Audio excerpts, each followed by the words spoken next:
Respiratory failure occurs when the respiratory system can no longer meet the body's demand for oxygenation, ventilation, or both. It includes acute respiratory failure, acute respiratory distress syndrome, and severe acute respiratory syndrome. Older adult clients are especially vulnerable because normal age-related changes such as decreased lung elasticity, thickened alveolar membranes, and reduced chest wall compliance limit pulmonary reserve. This means they can have little margin for compensation and they can decompensate rapidly once respiratory failure begins. Acute respiratory failure develops when ventilation fails, oxygenation fails, or both occur simultaneously. Ventilatory failure happens when the lungs, chest wall, respiratory muscles, or respiratory control center cannot move air effectively. This can be caused by neuromuscular disorders, spinal cord injury, drug-induced respiratory depression, chest wall trauma, or fatigue of the diaphragm. Oxygenation failure occurs when blood cannot adequately pick up oxygen despite ventilation. This is seen in pulmonary embolism, pneumonia, pulmonary edema, and acute respiratory distress syndrome. Patients with chronic lung disease, such as asthma, emphysema, or cystic fibrosis, often develop combined ventilatory and oxygenation failure, which leads to severe hypoxemia, rising carbon dioxide levels, respiratory muscle exhaustion, and eventual collapse of respiratory effort. Acute respiratory distress syndrome represents a more severe and complex form of respiratory failure. Acute respiratory distress syndrome is triggered by systemic inflammation caused by conditions like sepsis, aspiration, burns, trauma, or massive transfusions. The inflammatory response damages the alveolar capillary membrane, making it permeable to fluid and proteins. As the alveoli fill with fluid and surfactant is lost, the alveoli collapse and lung compliance decreases dramatically. The lungs become stiff, ventilation becomes difficult, and gas exchange is severely impaired. Even with high concentrations of supplemental oxygen, hypoxemia persists, making acute respiratory distress syndrome one of the most challenging respiratory conditions to manage. Severe acute respiratory syndrome, including SARS-CoV-2 infection, begins with a viral illness but can progress to widespread inflammatory lung injury. The virus invades pulmonary tissue, triggering an exaggerated immune response that damages alveoli and capillaries. As inflammation escalates, patients can develop ARDS, sepsis, cardiomyopathy, kidney failure, dysrhythmias, and multi-organ dysfunction. The severity of illness is often driven by the inflammatory response rather than the viral load alone. Patients with respiratory failure commonly present with shortness of breath, tachypnea, cyanosis, hypoxemia, confusion, agitation, restlessness, and anxiety. As carbon dioxide retention worsens, hypercarbia leads to respiratory acidosis, headache, decreased level of consciousness, and eventually coma. In ARDS, assessment reveals severe dyspnea, intercostal and substernal retractions, pallor or cyanosis, and markedly reduced lung compliance and hypoxemia that does not respond to respiratory therapy. So it is not going to respond to oxygen therapy. In severe SARS, patients may exhibit chest pain, altered mental status, hypotension, and signs of systemic organ failure. Medication management requires vigilant nursing assessment. Sedatives and anesthetics reduce anxiety, oxygen consumption, and ventilator resistance, but these can cause hypotension and respiratory depression, so close monitoring of the patient is necessary. Opioids provide pain control, but it can worsen hypercapnia if respirations are suppressed. Steroids reduce inflammation, but increase the risk of infection, hyperglycemia, and fluid retention. Neuromuscular blocking agents improve ventilator synchrony and oxygenation, but do not provide sedation or pain relief. This requires the nurses to ensure that adequate analgesia is provided to the patient, even if the patient appears unresponsive. Nursing care for respiratory failure is intensive, continuous, and life-preserving. The primary priority is maintaining a patent airway and supporting oxygenation. Nurses perform frequent, often continuous assessments of respiratory effort, oxygen saturation, heart rhythm, blood pressure, and neurologic status. Many patients require mechanical ventilation with positive end expiratory pressure, or PEEP, to prevent alveolar collapse during expiration and improve gas exchange.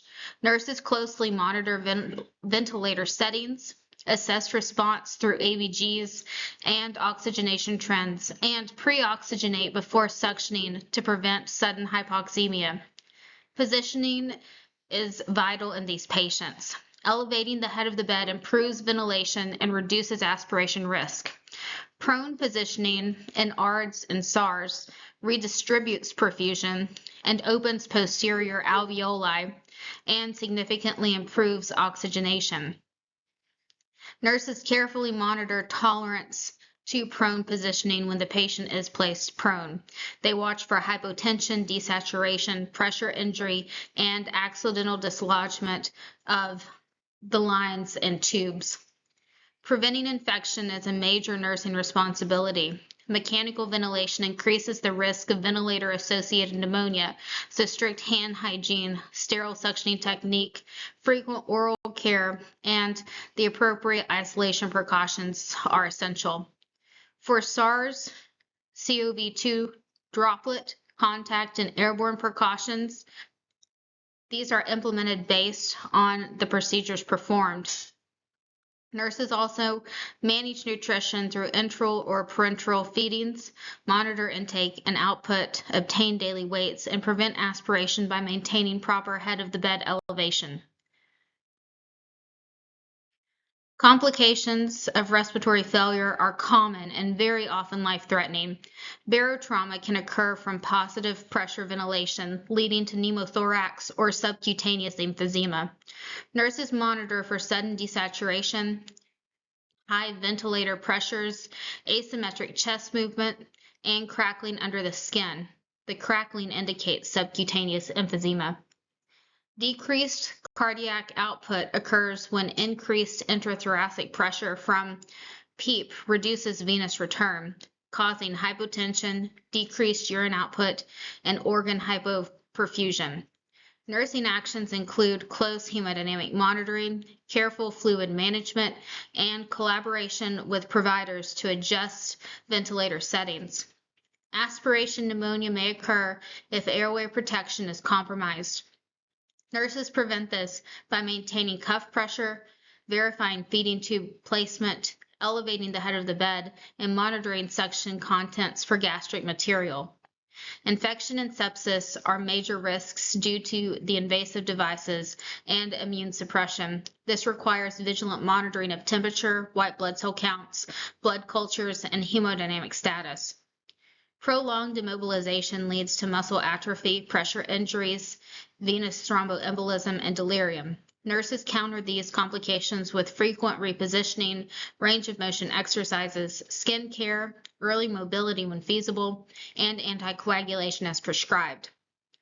Endotracheal tube complications include displacement, obstruction, tracheal injury, and these require frequent tube position checks, cuff pressure monitoring, and suctioning when necessary. Oxygen can be delivered in a variety of ways depending on the patient's condition and oxygen needs, and this is expressed as a fraction of inspired oxygen, or FiO2. Regardless of the device used, nurses continuously monitor oxygen saturation, respiratory effort, and vital signs, and intervene promptly if oxygenation worsens. Low-flow oxygen systems deliver variable oxygen concentrations based on the patient's breathing pattern. A nasal cannula is used first because it is most comfortable and it allows the patient to eat, talk, and move easily. Masks are used when higher oxygen concentrations are needed. A partial rebreather mask provides moderate oxygen levels by allowing the patient to rebreathe a portion of exhaled air from a reserve bag, but careful nursing monitoring is required to ensure the bag never collapses completely, which could lead to carbon dioxide retention. A non-rebreather mask delivers the highest oxygen concentration possible without intubation. It relies on intact valves to prevent room air from entering the mask. So nurses must check on those valves frequently and ensure the reservoir bag remains partially inflated at all times. High-flow oxygen therapy systems deliver more precise oxygen concentrations and are used when exact oxygen delivery is required. In some long-term cases, transtracheal oxygen therapy can be used to deliver oxygen directly into the trachea through a small catheter, reducing irritation and improving comfort. When oxygen therapy alone is insufficient and this is unable to maintain ventilation, endotracheal intubation is performed to secure the airway. An endotracheal tube is inserted through the mouth or nose into the trachea, most often through oral route because it is faster and easier in emergencies. Rapid sequence intubation is used to intubate critically ill patients in a streamlined 7-step process. The first step is preparation, where all of the necessary supplies are gathered: suction, an ET tube, a laryngoscope, and a stylet. Prior to intubation, the patient is pre-oxygenated with 100% O2 for about 3 to 5 minutes with a tight-fitting face mask. During pre-oxygenation, the patient is provided medications to manage the patient's physical response to intubation. This can include pain medication. Prior to intubation, a paralytic like succinylcholine or rocuronium and a sedative agent like etomidate, propofol, or Versed are provided in a proverbial rapid sequence to sedate and paralyze the patient to permit intubation. Next, the patient is positioned in what is called a sniffing position, where the neck is flexed and the head is extended. Intubation is then attempted.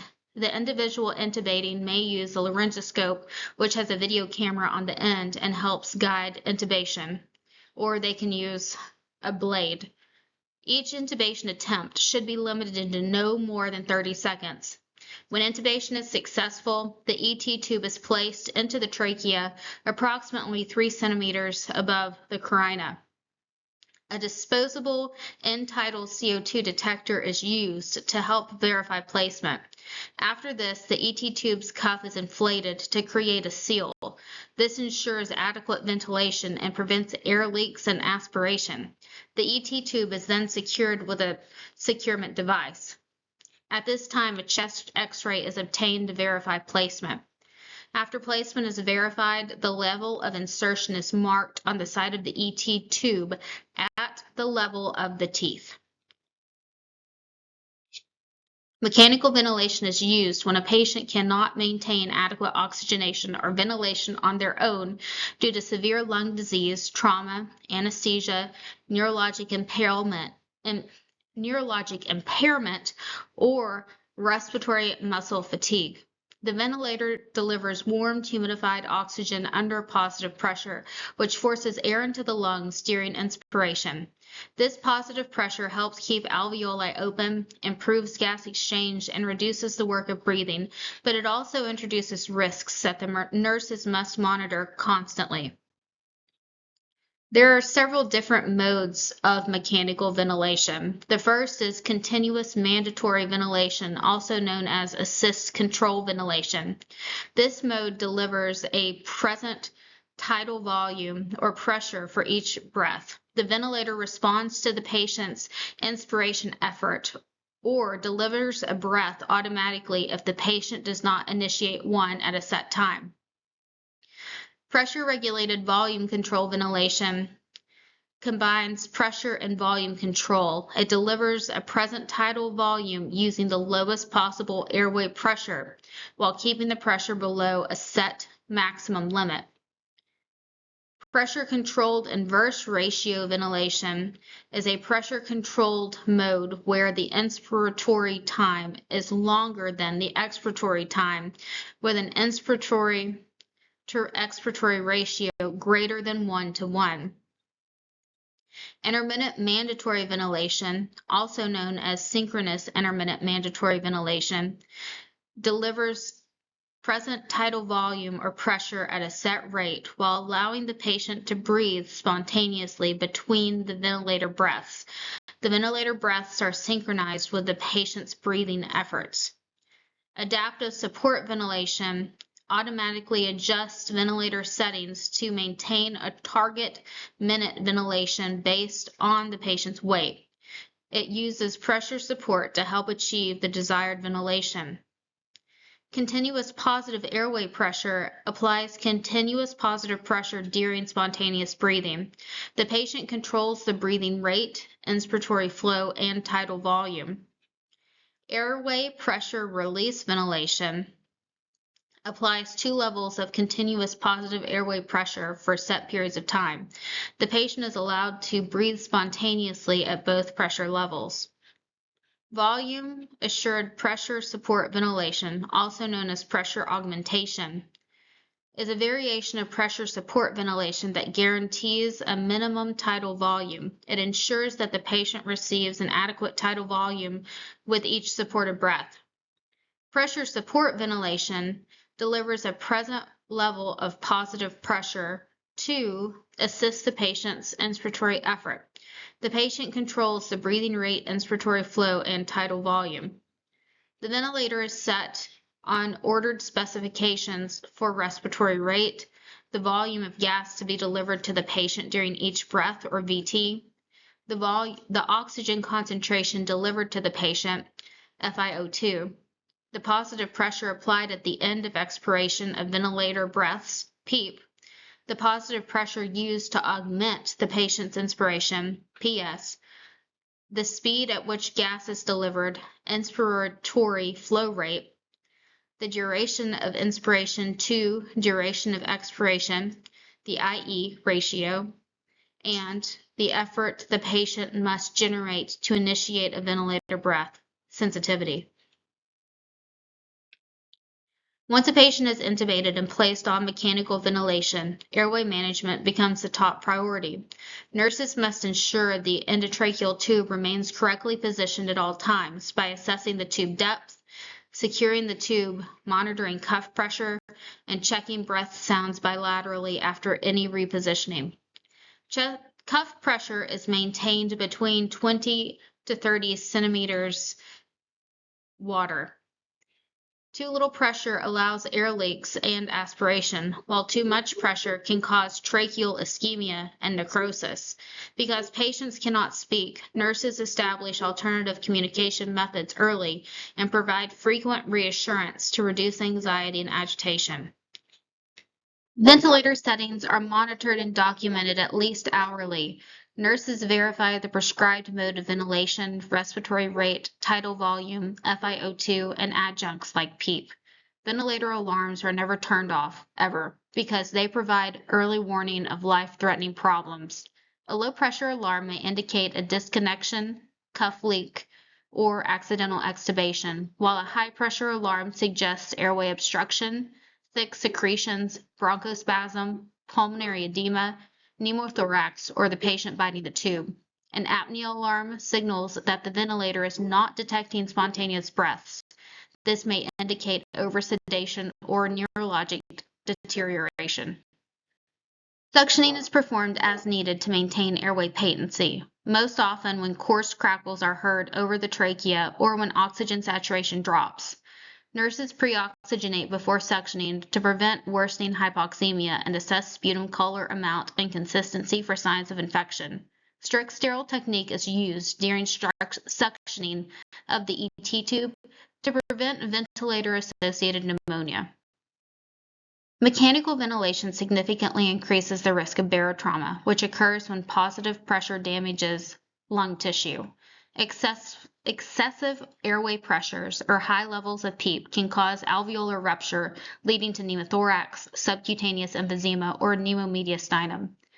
Nurses monitor for sudden oxygen desaturation, asymmetrical chest movement, high pressure alarms, tracheal deviation, and crackling under the skin. Immediate provider notification and preparation for chest tube insertion is essential if barotrauma is suspected.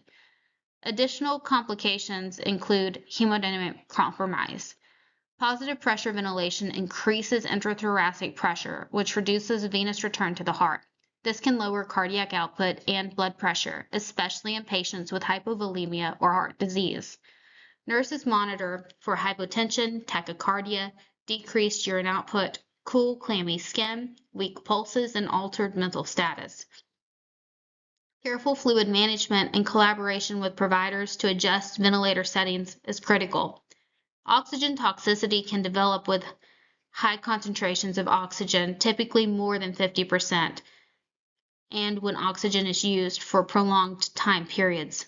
Oxygen toxicity damages lung tissue and worsens inflammation, particularly in ARDS patients.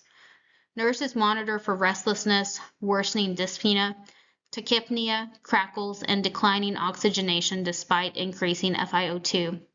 And they also advocate for lowering oxygen levels as soon as clinically feasible.